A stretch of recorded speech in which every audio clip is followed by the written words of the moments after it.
Awali ya yote naomba ni ungane mkono yale ambayo wametangulia kuyasema wenzangu hapa katika kuishukuru taasisi ya Al-Hikma Foundation kwa mambo mazuri haya wanayoyafanya.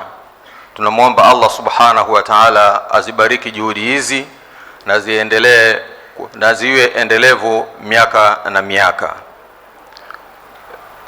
Swala hili ambalo tuko nalo leo hapa limeelezwa kwamba ni ibada, na ni ibada ambayo ndio chanzo cha mchakato wa kupatikana jamii mahali popote pale.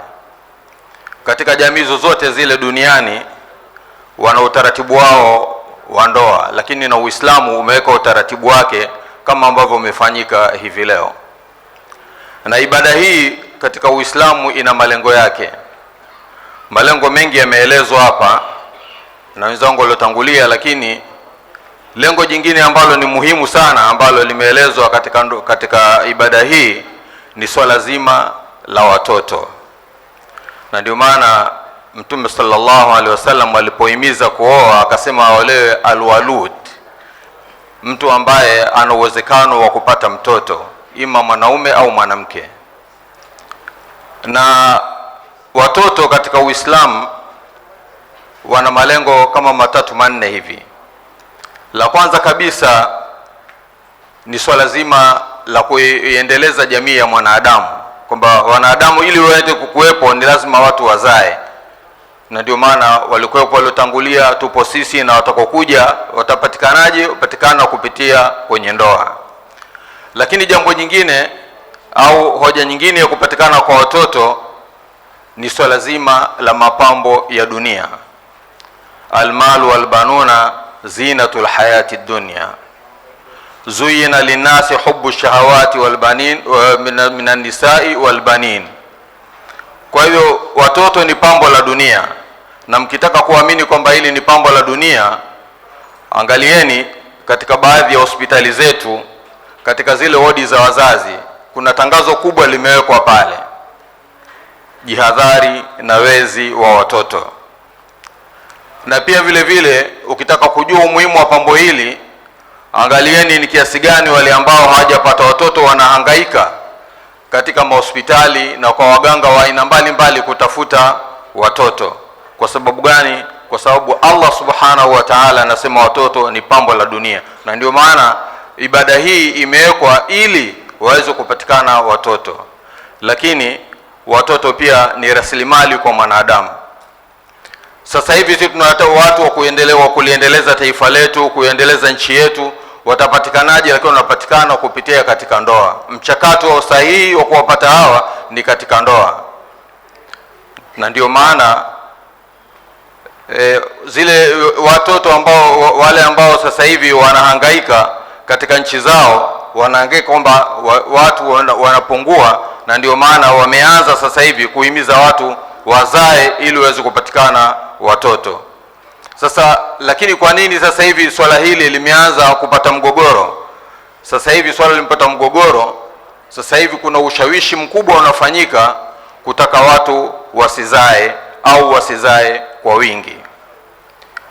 Hivi karibuni nilikuwa nikisikia katika msemo chochote, nilikuwa nikisikia katika vyombo vya habari, kuna kiongozi mmoja ametembelea katika ile mikoa inayoitwa mikoa ya Waswahili, ambayo ndio inasemekana kwamba ndio wanazaa sana.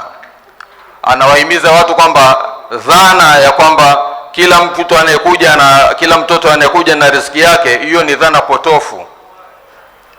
Achaneni na mila hiyo, zaeni watoto wachache ili maisha yawe mazuri. Kwa kweli haya ni maneno ambayo naona kigegezi hata kuyatamka. Kwa sababu gani?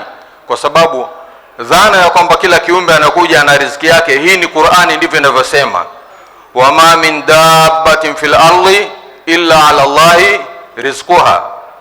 Kiumbe chochote kilichoko katika uso wa mgongo wa ardhi ni juu ya Allah Subhanahu wa Ta'ala kukipa riziki kiumbe hicho. Na Allah Subhanahu wa Ta'ala anasema nahnu qasamna bainahum maishatahum. Maisha haya tulionayo yanapangwa na Allah Subhanahu wa Ta'ala, hayapangwi na sera wala hayapangwi na kadhalika. uwe na watoto wengi, uwe na watoto wachache, Allah subhanahu wa ta'ala ndio anayepanga riziki. Nilialikwa hivi karibuni juzi kwenye harusi moja, ambayo tukio kama hili la leo, na familia moja walinialika kwenye harusi ya kijana wao.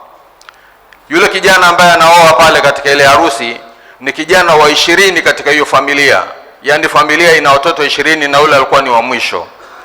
Yule kijana elimu yake ya chini kabisa ilikuwa ni ya diploma, wenzake wote waliomtangulia wana elimu ya vyuo vikuu na kadhalika na kadhalika, lakini mzazi ni baba maskini kutoka katika wilaya ya Korogwe, Tanga, pale kijijini kabisa, sio mtumishi wa umma, sio mfanyabiashara, bali ni mkulima, lakini alimwamini Allah subhanahu wa ta'ala.